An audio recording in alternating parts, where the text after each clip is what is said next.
तो दोस्तों आज हम आपको बताने वाले हैं तू आशिकी एपिसोड नंबर 115 के बारे में, जिसमें वकील अहान के घर पे आकर वसीयत कर सभी को सुना रहा होता है, जिसमें लिखा है कि मैं शीतल धनराजगीर अपने पूरे होशो हवास में अपनी वसीयत बना रही हूँ। मेरे मरने के बाद मेरी पूरी संपत्ति मेरे पति धनराज जी को दे दी जाए। ये सुनते ही सभी टूट जाते हैं। तभी ऋचा कहती है, जब मोम को प्रॉपर्टी डैड के नाम ही करना था तो क्यों कह रही थी चेंज करना है। पहले भी तो सब ऐसे ही था। फिर वकील कहता है, शायद उनकी मैरिज यूनिवर्सिटी है आज, इसलिए उन्होंने ऐसा किया हो। पति पत्नी आखिर पति पत्नियां ही होते हैं, उनके बीच कितनी भी लड़ाइयाँ हो आखिर में एक हो ही जाते हैं। फिर विक्रम कहता है, आज मोम डैड की यूनिवर्सिटी है, मैं तो भूल ही गया था, हमें कुछ प्लान करना चाहिए। पर ऋचा गुस्से में रहती है, कोई कुछ नहीं बोलता है। अहान पंक्ति के घर जा ही रहा होता है, तभी रास्ते में ही उसे म्यूजिक वाले का कॉल आता है और वो कहता है हमें उनके ऑडिशन मीडिया चाहिए, मुझे हम लाइव नहीं कर सकते, क्या आप गाना रिकॉर्ड करके भेज सकते हैं? तभी अहान कहता है, जी मैं जल्द से जल्द भेजता हूँ। वो कहता है, थैंक्स सर,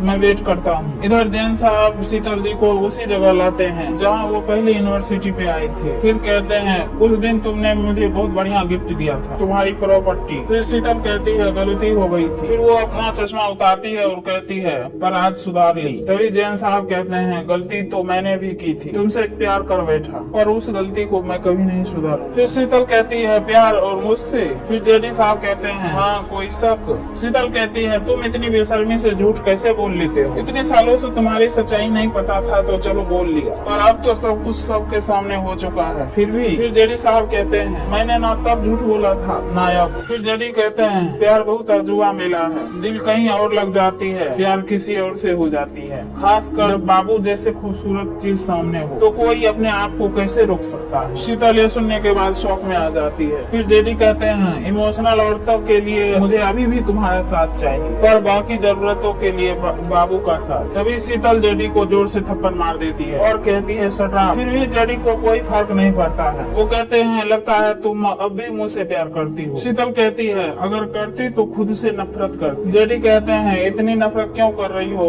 वो भी आज के दिन? सच तो यह है कि मैं कल भी तुमसे प्यार करता था और आज भी करता हूँ। इधर पंक्ति गिटार पर म्यूजिक प्रैक्टिस कर रही होती है। तभी अहान आ जाता है और चुपचाप से गेट पे खड़ा होकर देख रहा होता है और खुश हो रहा होता है। फिर दोनों एक दूसरे को देखकर बहुत खुश होते हैं। अहान खुश होकर यहीं से पंक्ति को इशारा करता है। फिर अहान अंक्ति के पास आकर उसके कंधे पे सिर रखकर बातें करने लगता है। कहता है, अपनी लाइफ में कभी कभी यकीन ही नहीं होता, इतनी खूबसूरत लड़की मिली है और उससे भी खूबसूरत उसकी आवाज। तभी अहान अपना हाथ आगे करता है और पंक्ति को चुटी काटने को कहता है। फिर पंक्ति कहती है, क्या? अहान कहता है, मुझे यकीन ही नहीं हो रहा है कि तुम यहाँ हो। तभी पंक्ति अहान के गाल पे हल्के से थप्पड़ लगा देती है और कहती है, हुआ यकीन? फिर अहान कहता है, ऐसे में तो सच में निशान पड़ जाता। पंक्ति देखते हुए कहती है, जोर से लग गया। पंक्ति फिर से लगा देती है। फिर पंक्ति कहती है, चलो ऑडिशन के लिए चलते हैं। फिर अहान कहता है, स्टार कभी ऑडिशन नहीं लेने जाते, ऑडिशन स्टार तक आती है। पंक्ति समझ नहीं पाती है, पूछती है मतलब? फिर अहान कहता है, हमें रास्ते में उनका कॉल आया था, उन्होंने कहा है उनका ऑर्डर ये है कि हमें यहीं पे गाना रिकॉर्ड करके भेजना। फिर अहान कहता है, चलो खड़ी हो जाओ, उसके फोन में बैटरी कम रहता है। फिर पंक्ति डर रही होती है, वो गा नहीं पाती है।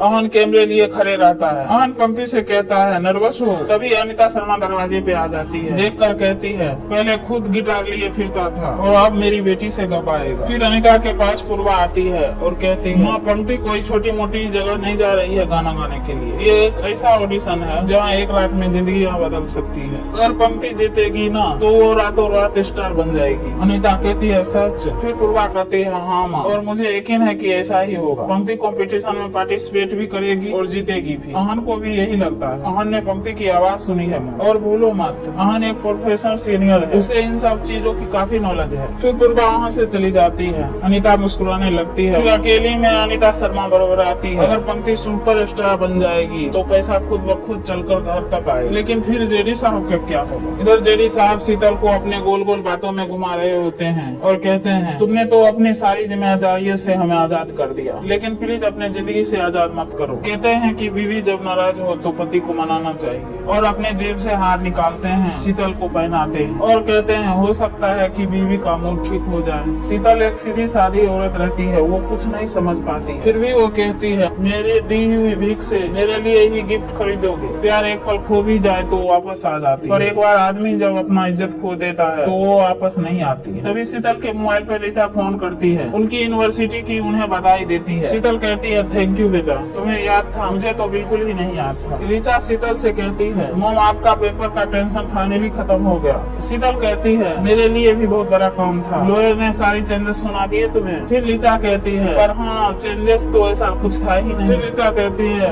मैं खुश होकर अपने डैड को फिर से माफ कर दी। शीतल समझ नहीं पाती है और पूछती है क्या मतलब। तभी जेडी साहब उनके हाथ से फोन ले लेते हैं और फोन पे बात करने लगते हैं। ऋचा से कहते हैं प्यार जहाँ होता है वहाँ माफ करने में देर नहीं लगती, चलो अब फोन रखो, डिस्टर्ब मत करो, और फोन को स्विमिंग पूल में फेंक देते हैं। शीतल कहती है ये आपने क्या किया। फिर जेडी साहब कहते हैं मैंने नहीं तुमने। तभी जेडी साहब को पेपर चेंज करने वाली सारी बात याद आती है। जेडी साहब शीतल से कहते हैं तुमने तो अपनी पूरी जायदाद मुझे गिफ्ट कर दी। शीतल उन पे हाथ उठाती है पर जेडी शीतल का हाथ पकड़ लेते हैं। फिर जेडी कहते हैं आज तक किसी की हिम्मत नहीं हुई जेडी की तरफ आंख उठाकर देखी, और तुमने मुझ पर 2 बार हाथ उठा और फिर भी मैंने माफ कर दी। जेडी साहब शीतल के हाथ पकड़कर स्विमिंग पूल की तरफ पीठ घुमा देते हैं और कहते हैं इतना कुछ दिया तुमने हमको, उसके बदले में हमें भी कुछ देना पड़ेगा ना, और जोर से पानी में धक्का दे देते हैं। शीतल पानी में तड़प रही होती है, इधर जेडी साहब हंस रहे होते हैं।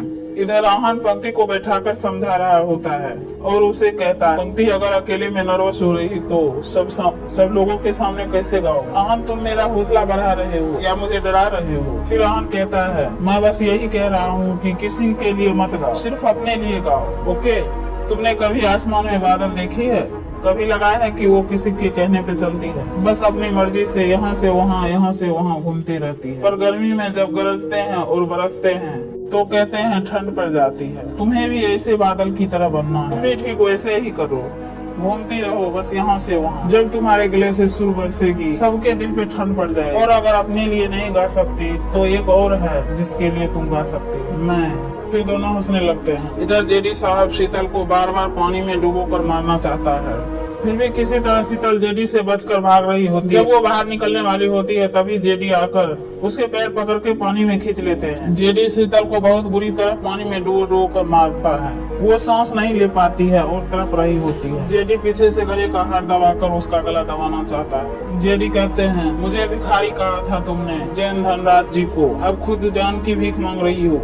और फिर से गले दबाकर डुबो देते हैं और कहते हैं मांगो जान की भीख और मांगो। फिर शीतल किसी तरह जैन का मुंह दबा देती है और वहाँ से तैरकर भागने की कोशिश करती है। शीतल तैरकर बाहर निकल जाती है और अपना फोन लेकर आहन को फोन लगाती है। पीछे से जेडी साहब भी आ जाते हैं। इधर आहन पंक्ति से बातें कर रहा होता है, फोन साइलेंट पे रहता है, वो सुन नहीं पाता है, उसका ध्यान पंक्ति की तरफ रहता है। इधर बार बार कॉल करके शीतल थक जाती है। फिर जेडी आकर उनके हाथ से मोबाइल गिरा देता है, वो ठीक से सांस भी नहीं ले पा रही। फिर शीतल अपना बैग खोलकर उसमें से दवा निकालती है, दवा अपने मुंह में ले रही होती है। फिर जेडी उसके हाथ से छीन लेते हैं, वो दवा के लिए तड़पती रहती है। जेडी मजा लेकर हंस रहे और उसे दवाई नहीं देते हैं। फिर शीतल कोशिश करके जेडी के हाथ से दवा पकड़ लेती है पर जेडी शीतल को जोर से धक्का दे देती है, वो टेबल पर गिर जाती है। जेडी कहते हैं कुत्तों की तरह हमें भगाया था, ठीक उसी तरह अब तुम तड़पो। शीतल जमीन पर गिर जाती है और हेल्प हेल्प बोल रही होती है। फिर जेडी कहते हैं हेल्प, कोई नहीं आएगा, और हंसने लगते हैं। शीतल बार बार जेडी से हेल्प मांगती है पर वो हेल्प करने के बजाय हंसते जा रहे होते। अब आगे क्या होने वाला है इसकी जानकारी पाने के लिए हमारे चैनल को लाइक करें, सब्सक्राइब करें। Thank you.